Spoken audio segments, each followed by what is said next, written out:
ಭಾರತ ದೇಶ ಯಾವ ಕಡೆ ಹೋಗ್ತಾ ಇದೆ ಅನ್ನೋದು ಇಡೀ ದೇಶ ಗಾಬರಿ ಆಗ್ತಾ ಇದೆ. ದೇಶದ ಅನ್ನದಾತನಿಗೆ ರಕ್ಷಣೆ ಇಲ್ಲದಂತೆ ಆಗ್ತಾ ಇದೆ.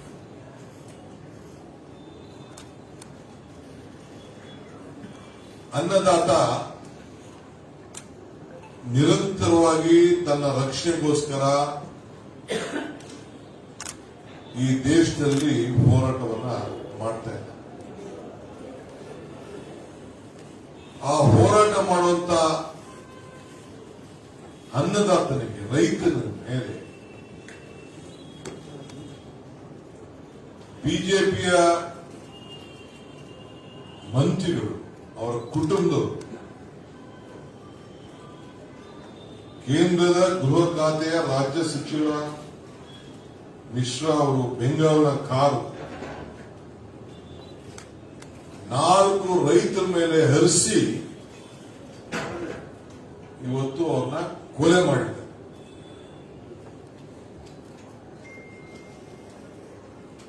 ಒಟ್ಟು 8 ಜನ ಸತ್ತಿದ್ದಾರೆ. ತಾವೆಲ್ಲ ಮಾಧ್ಯಮಗಳಲ್ಲಿ ತಾವೆಲ್ಲ ಪ್ರಕಟಣೆ ಮಾಡಿದ್ದೀರಿ, ರಾಜ್ಯದ ದೇಶದ ಜನಕ್ಕೆ ತೋರಿಸಿದ್ದೀರಿ. ಇದು ಪ್ರಜಾಪ್ರಭುತ್ವದ ವ್ಯವಸ್ಥೆಯಲ್ಲಿ ಪ್ರತಿಭಟನೆ ಮಾಡೋದೇ ಒಂದು ನಮ್ಮ ಹಕ್ಕು. ಈ ಘಟನೆಗೆ ನೈತಿಕ ಹೊಣೆಯನ್ನು ಹೊತ್ತು ಚೀಫ್ ಮಿನಿಸ್ಟರ್ ಯೋಗಿ ಆದಿತ್ಯನಾಥ್ ಅವರು ಮತ್ತು ಸೆಂಟ್ರಲ್ ಮಿನಿಸ್ಟರ್ ಮತ್ತು ಆ ಡೆಪ್ಯೂಟಿ ಸಿಎಂ 3 ಜನ ಕೂಡ ಒಟ್ಟಿಗೆ ರಾಜೀನಾಮೆ ಕೊಟ್ಟು ಕ್ಷಮೆ ಕೇಳಬೇಕಾಗಿದೆ. ಆದರೆ ಅದನ್ನು ಮಾಡಲಿಲ್ಲ. ನಾನು ರಾಜೀನಾಮೆಯನ್ನು ಕೊಡಬೇಕು ಅಂತೇಳಿ ಒತ್ತಾಯವನ್ನು ನಾನು ಮಾಡ್ತಾ ಇದ್ದೇನೆ. ಇದು 4 ಜನ ರೈತರ ಕೊಲೆ ಅಲ್ಲ, ಇದು ಇಡೀ ದೇಶದ ರೈತ ಸಮುದಾಯದ ಕೊಲೆ. ಪ್ರಜಾಪ್ರಭುತ್ವದ ಕೊಲೆ.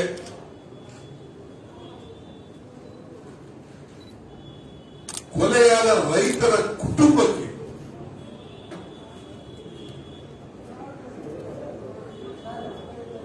ಭೇಟಿ ಮಾಡಬೇಕು, ಸಾಂತ್ವನ ಹೇಳಬೇಕು, ಧೈರ್ಯ ತುಂಬಬೇಕು ಅಂತೇಳಿ ನಮ್ಮ ಪಕ್ಷದ ರಾಷ್ಟ್ರೀಯ ಪ್ರಧಾನ ಕಾರ್ಯದರ್ಶಿಗಳಂತ ಪ್ರಿಯಾಂಕಾ ಗಾಂಧಿ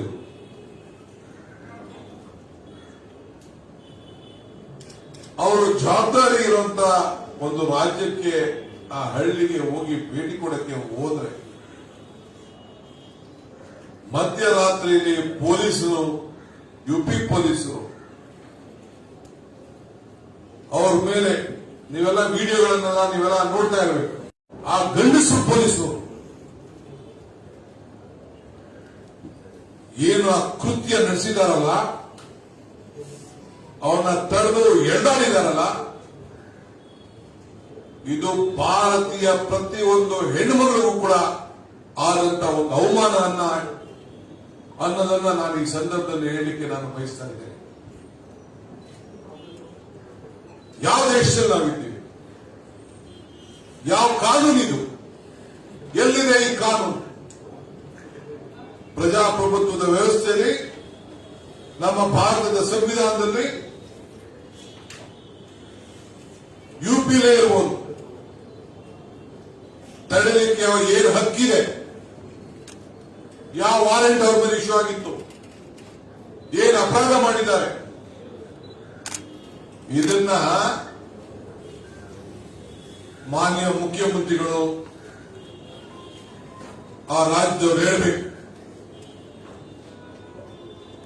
ಅಡ್ವರ್ಟೈಸ್ಮೆಂಟ್ಗಳು ಕೊಟ್ಕೊಂಡು ಪೇಪರ್ಗಳಲ್ಲಿ ಎಲೆಕ್ಷನ್ ಹತ್ರ ಬರ್ತಾ ಇದೆ ಅಂತೇಳಿ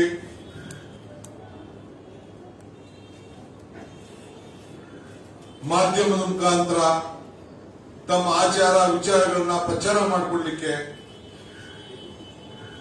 ಪ್ರಯತ್ನ ಮಾಡ್ತಾ ಇರಬಹುದು.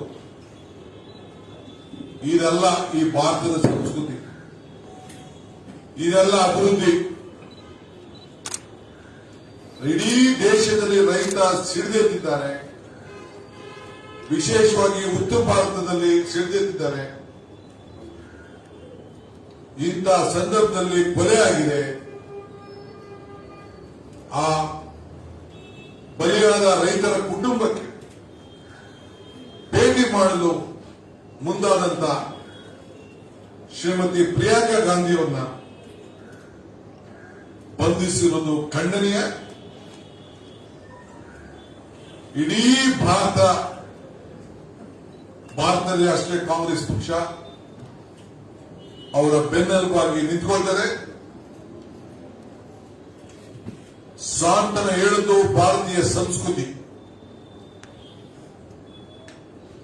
ಬಂಧಿಸುವುದು ಪ್ರತಿಭಟನೆಕಾರರಿಗೆ ನಿಯಂತ್ರಿಸುವುದು ಬಿಜೆಪಿಯ ಸಂಸ್ಕೃತಿ. ದೇಶದಲ್ಲಿ ಪ್ರಜಾಪ್ರಭುತ್ವದ ವ್ಯವಸ್ಥೆ ಸತ್ತಿದೆ, ಸರ್ವಾಧಿಕಾರ ಎತ್ತಿ ಕಾಣುತ್ತಿದೆ. ಹಿಟ್ಲರ್ ಮನಸ್ಥಿತಿಯಂತಹ ಸರ್ಕಾರ ಈ ದೇಶದಲ್ಲಿ ಇದೆ ಅನ್ನೋದಕ್ಕೆ ಇಂಥ ಘಟನೆಗಳೇ ಸಾಕ್ಷಿ. ರಾಮರಾಜ್ಯ ಮಾಡ್ತೇವೆ ಅಂತ ಬಂದು ಅಧಿಕಾರಕ್ಕೆ ಬಂದಂತವರು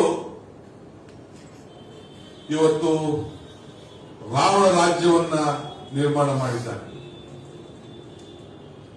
ಪ್ರಜಾತಂತ್ರದ ವ್ಯವಸ್ಥೆ ಎಂದರೆ ಸಂವಾದ, ಸ್ವಾತಂತ್ರ್ಯ, ಅದರ ಪ್ರತೀಕ. ಆದರೆ ಇಲ್ಲಿ ಏನಾಗ್ತಾ ಇದೆ ಇದನ್ನು ನಾವೆಲ್ಲ ಕಣ್ಣಲ್ಲಿ ನಾವು ನೋಡ್ತಾ ಇದ್ದೇವೆ. ಇವತ್ತು ನಾವು ನೀವೆಲ್ಲ ಸೇರಿ ನಮ್ಮ ಮಾಧ್ಯಮ ಸ್ನೇಹಿತರು ಕೂಡ ಇದನ್ನ ಖಂಡಿಸಬೇಕು. ಬ್ರಿಟಿಷರ ವಿರುದ್ಧ ಕೂಡ ಕಾಂಗ್ರೆಸ್ಸಿಗರು ಹೋರಾಟವನ್ನು ಮಾಡಿ ಈ ದೇಶಕ್ಕೆ ಸ್ವಾತಂತ್ರ್ಯವನ್ನು ತಂದುಕೊಟ್ಟಿದ್ದೇವೆ. ದೇಶದ ಅನ್ನದಾತ ಕಳೆದ 10 ತಿಂಗಳಿಂದ ಶಾಂತಿಯುತವಾಗಿ ಪ್ರತಿಭಟನೆಯನ್ನ ಮಾಡಿದಂತ ಸಹಿಸಕ್ಕಾಗದೆ ಒಬ್ಬ ನಾಯಕ, ಬಿಜೆಪಿ ನಾಯಕ ಕೂಡ ಹೋಗಿ ಅವರಿಗೆ ಭೇಟಿಯನ್ನು ಕೊಟ್ಟು ಅವರನ್ನ ಮಾತಾಡಿ ಅವ್ರ ನೋವನ್ನು ಕೇಳಿ ಅವರ ಭಾವನೆಯನ್ನು ಅರ್ಥ ಮಾಡಿಕೊಳ್ಳೋಕ್ಕೂ ಕೂಡ ಈ ದೇಶದ ಬಿಜೆಪಿ ಸರ್ಕಾರ ಕೈಲಿ ಆಗಲಿ, ಪ್ರಧಾನಮಂತ್ರಿಗಳ ಕೈಯಲ್ಲಿ ಆಗಲಿಲ್ಲ. ಬಿಜೆಪಿ ಸರ್ಕಾರ ರೈತರನ್ನ ಮಾತುಕತೆ ಕೂಡ ಕರೀದೆ. ಇಂಥ ಕೃತ್ಯ ನಡೀತಾ ಇರೋದು ಖಂಡನೀಯ.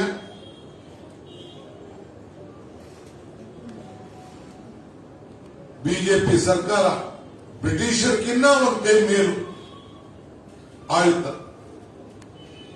ಅವರಾದ್ರೂ ಸ್ವಲ್ಪ ಸಂಯಮದಿಂದ ಈ ದೇಶದಲ್ಲಿ ಅಹಿಂಸೆ ಮುಖಾಂತರ ಚಳವಳಿ ನಡೀತಾ ಇದೆ ಅಂತೇಳಿ ತಲೆಬಾಗಿ ಓಡೋಗ್ಬಿಟ್ಟು. ಆದ್ರೆ ಇವತ್ತು ಜನರೇ, ಈ ದೇಶದ ಮತದಾರರೇ ಇವತ್ತು ದಂಗೆಗಳಂತ ಒಂದು ಪರಿಸ್ಥಿತಿ ನಿರ್ಮಾಣ ಆಗಿದೆ. ನಾನು ನಮ್ಮ ನಾಯಕಿ ಶ್ರೀಮತಿ ಪ್ರಿಯಾಂಕಾ ಗಾಂಧಿ ಅವರಿಗೆ, ಸೋನಿಯಾ ಗಾಂಧಿ ಅವರಿಗೆ ಮನವಿ ಮಾಡಿಕೊಳ್ಳೋದಿಷ್ಟೇ, ಇಡೀ ದೇಶದ ಜನ ನಿಮ್ಮ ಜೊತೆ ಇದ್ದಾರೆ. ಹೆದರಬೇಡಿ, ಮುಂದೂಗಿ. ನಾವೆಲ್ಲ ನಿಮ್ಮ ಹಿಂಬಾಲಕರಾಗಿ ನಿಮ್ಮ ಪರ ನಿಂತ್ಕೊಂಡು ರಾಹುಲ್ ಗಾಂಧಿಯವರು, ಪ್ರಿಯಾಂಕಾ ಗಾಂಧಿಯವರು, ಸೋನಿಯಾ ಗಾಂಧಿಯವರು ಎಲ್ಲ ನಮ್ಮ ನಾಯಕರುಗಳು ಮುಂದೂಗಿ ನಾವು ಈ ದೇಶವನ್ನ ರಕ್ಷಣೆ ಮಾಡಲೇಬೇಕು. ಇಂಥ ಕೃತ್ಯವನ್ನ ಖಂಡಿಸಲೇಬೇಕು. ಪ್ರಜಾಪ್ರಭುತ್ವವನ್ನು ಉಳಿಸಲೇಬೇಕು. ಇದು ನಮ್ಮ ಧರ್ಮ, ನಮ್ಮ ಕರ್ತವ್ಯ. ಕೇಂದ್ರ ಸರ್ಕಾರ ಇನ್ನಾದರೂ ಕೂಡ ಪಾಠ ಕಲಿತು ಪ್ರಜಾಪ್ರಭುತ್ವಕ್ಕೆ ಗೌರವನ ಕೊಡ್ತಾರೆ ಅಂತ ಹೇಳಿ ನನಗೆ ನಂಬಿಕೆ ಇಲ್ಲ. ಜನನೇ ಈ ಸರ್ಕಾರಗಳನ್ನ ಕಿತ್ತೊಗೆಯುವಂತ ಕೆಲಸ ಮಾಡಿ ಈ ದೇಶದ ರೈತನ ಧ್ವನಿ ಪ್ರಜಾಪ್ರಭುತ್ವವನ್ನು ಉಳಿಸಲಿಕ್ಕೆ ವ್ಯವಸ್ಥೆ ಮಾಡಬೇಕು ಅಂತೇಳಿ ನಾನು ಒತ್ತಾಯವನ್ನು ಮಾಡ್ತಾ ಇದ್ದೇನೆ. ಎರಡನೇ ವಿಚಾರ,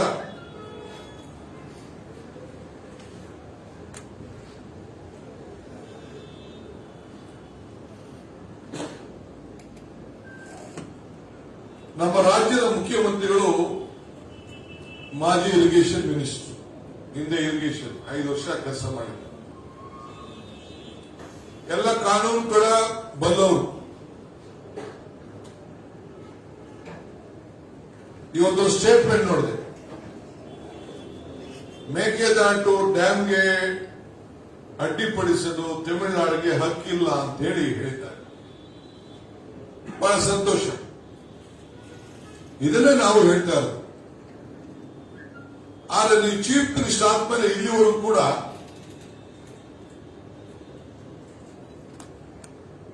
ನಿಮ್ಮ ಭಾಗದಲ್ಲಿ ನೀವು ರಾಜ್ಯಕ್ಕೆ ಮುಖ್ಯಮಂತ್ರಿಗಳು, ಕೃಷ್ಣಾ ವಿಚಾರ, ಮಾದಾಯಿ ವಿಚಾರ, ಒಂದು ಸಣ್ಣ ರಾಜ್ಯಕ್ಕೆ ಕಾನೂನಲ್ಲಿ ಅವಕಾಶ ಇಲ್ಲದೆ ಹೊತ್ತು ಕೂಡ ಅವರು ತೊಡಕಾಗ್ತಾ ಇದ್ದಾರೆ. ಸೆಟಲ್ಮೆಂಟ್ ಮಾಡಿ ನಿಮ್ ಕೈಲಿ ಮಾದಾಯಿ ಕೆಲಸ ಕೂಡ ನಿಮ್ ಕೈಲಿ ಪ್ರಾರಂಭ ಮಾಡಕ್ಕಾಗಲಿಲ್ಲ. ಕೃಷ್ಣಾ ವಿಚಾರ ಈಗಾಗಲೇ ನಮ್ಮ ರೈತರು ಹೋರಾಟ ಮಾಡ್ತಾ ಇದ್ದಾರೆ. ಮೇಕೆದಾಟು ವಿಚಾರದಲ್ಲಿ ಅವ್ರದ್ದು ನೀರಲ್ಲ, ಅವ್ರ ನೀರಿಗೆ ಕೇಂದ್ರ ಸರ್ಕಾರ ಕೈಲೇ ಕೀ ಇದೆ, ಅವ್ರ ಜಮೀನಿಲ್ಲ, ಅವ್ರ ಹಣ ಇಲ್ಲ. ಕಾನೂನಲ್ಲಿ ನೀವು ಕೆಲಸ ಮಾಡಬೇಡಿ ಅಂತ ಯಾರು ನಿಮ್ಗೆ ಹೇಳಿಲ್ಲ. ಡಬಲ್ ಇಂಜಿನ್ ಸರ್ಕಾರ ಇದೆ, ತಮಿಳುನಾಡು ಕೈಲಿ ಅಡ್ಡಿಪಡಿಸಲು ಸಾಧ್ಯ ಇಲ್ಲ ಅಂತ ಹೇಳ್ತಾ ಇದ್ದೀವಿ. ಆದ್ರೆ ಯಾಕೆ ಇನ್ನ ಕೆಲಸ ಪ್ರಾರಂಭ ಮಾಡಕ್ಕೆ ಕಾರ್ಯಕ್ರಮ ರೂಪಿಸಿಲ್ಲ? ಅಂಡರ್ಸ್ಟ್ಯಾಂಡಿಂಗ್ ಇದೆಯಾ?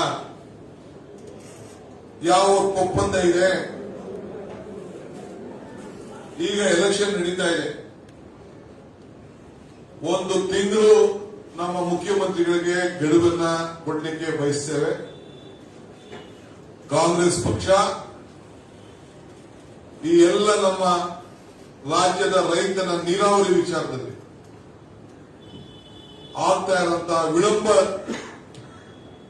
ಮತ್ತು ಬೆಂಗಳೂರು ನಗರಕ್ಕೆ ಮೇಕೆದಾಟು ಯೋಜನೆ, ನೀರಾವರಿ ಯೋಜನೆ ರೈತಂದಲ್ಲ, 28 ಕ್ಷೇತ್ರಗಳು ಕೂಡ ಕುಡಿಯೋ ನೀರು, ಬೆಂಗಳೂರಿಗೆ ನೀರು, ಕಾವೇರಿ ನೀರು ಸರಿಯಾಗಿ ಬರಬೇಕು. ಆ ಕಾಮಗಾರಿ ಮೊನ್ನೆ ನಮ್ಮ ತಾಲೂಕಿನ ಕೆಲವು ರೈತರುಗಳು, ರೈತ ಸಂಘಟನೆಯವರು ಪಾಪ ಪಾದಯಾತ್ರೆ ಬರಬೇಕಾದ್ರೆ ಅಡ್ಡದಾರಿಗೆ ಅವ್ರನ್ನ ಬಂಧಿಸ್ಬಿಟ್ಟಿದ್ದಾರೆ. ಏತಕ್ಕೆ? ಏನ್ ಅಪರಾಧ ಮಾಡಿದ್ರ ರೈತರು? ಏನಾದ್ರು ಕ್ರಿಮಿನಲ್ ಕೆಲಸ ಮಾಡಿದ್ರ?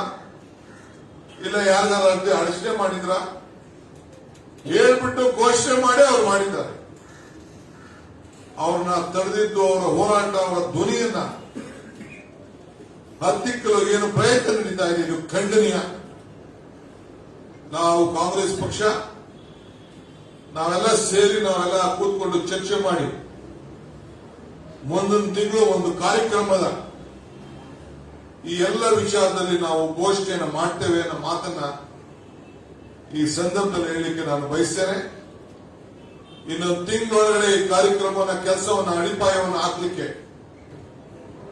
ನೀವೇ ಹೇಳ್ತಾ ಇದ್ದೀರಿ ತಮಿಳುನಾಡು ಕೈಲಿ ಹಕ್ಕಿಲ್ಲ ಅಂತೇಳಿ. ಇನ್ಯಾಕೆ ನಿಲ್ಲಿಸಿದ್ದೀರಿ? ನಿಮ್ಗೆ ಆ ನಿಲ್ಸಕ್ಕೆ ನಾವೇನಾದ್ರು ಹೇಳಿದ್ವಾ? ಏನೇನು ಬೇಕೋ ಅದೆಲ್ಲ ನಿಮ್ದೇ ಸರ್ಕಾರ ಇದೆಯಲ್ಲ. ನಿಮ್ಗೆ ಕಮಿಟ್ಮೆಂಟ್ ಇಲ್ಲ, ನಿಮ್ಗೆ ಬದ್ಧತೆ ಇಲ್ಲ. ಇದನ್ನ ಗಮನದಲ್ಲಿ ಇಟ್ಕೊಂಡು ತಾವು ಕಾರ್ಯಕ್ರಮ ರೂಪಿಸಬೇಕು ಅಂತ ಹೇಳಿ ನಾವು ಒತ್ತಾಯವನ್ನು ನಾವು ಮಾಡ್ತೇವೆ.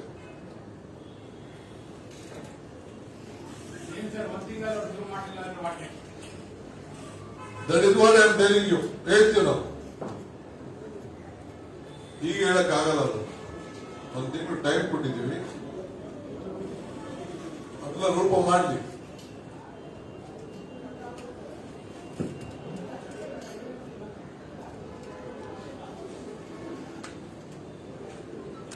ಆಗ್ಬೋದಲ್ಲ? Thank you.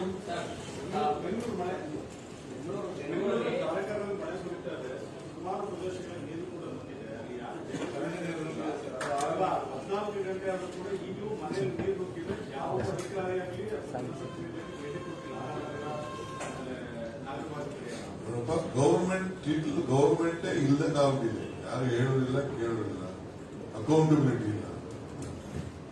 ಒಬ್ಬ ನೋಡೋದಿಲ್ಲ. ನೆನ್ನೆಲ್ಲ ಯಾವುದೋ ಸರ್ಕಾರಿ ಕಾರ್ಯಕ್ರಮ, ಪಾರ್ಟಿ ಕಾರ್ಯಕ್ರಮ ನಡೆಸೋರು. ನಡ್ಡಾ ಅವ್ರ ಫೋಟೋ ಅಂತೆ.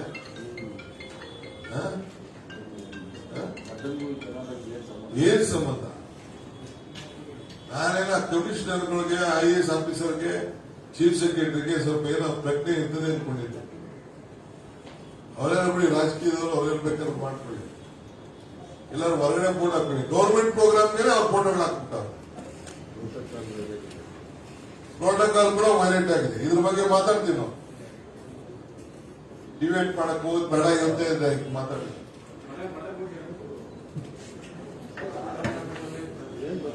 ನಾವು ಪ್ರಿಯಾಂಕಾ ಗಾಂಧಿ ಅವರ ವಿಚಾರದಲ್ಲಿ ಇನ್ನ ಮುಂದಕ್ಕೆ ಕೆಲವು ಕಾರ್ಯಕ್ರಮಗಳನ್ನ, ಹೋರಾಟವನ್ನ ಅನೌನ್ಸ್ ಮಾಡೋರಿದ್ದೇವೆ. ನಾನೀಗ ಮಾತಾಡಲ್ಲ. ಸ್ವಲ್ಪ ನಾವು ಇಂಟರ್ನಲ್ ಮೀಟಿಂಗ್ ಮಾಡಿ ಆಮೇಲೆ ಕೆಲವು ವಿಚಾರ ತಿಳಿಸ್ತೇವೆ.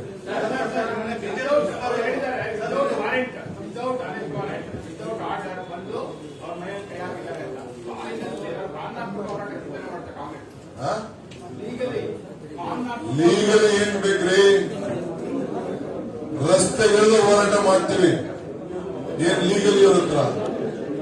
ಎಲ್ಲದೇ ಕಾನೂನು. ಒಂದು ಹೆಣ್ಮಕ್ಳ ಮೇಲೆ ಇವ್ರು ಯಾರು ಮುಟ್ಟಕ್ಕೆ ಎಳೆದಾಗ ಇವ್ರು ಯಾರು ಏನ್ ತಪ್ಪು ಮಾಡಿದ್ರು? ಮನೆಗೆ ಹೋಗ್ಬಿಟ್ಟು ಇಂಥ ನೀಚ ರಾವಣ ಸರ್ಕಾರ ಇದು.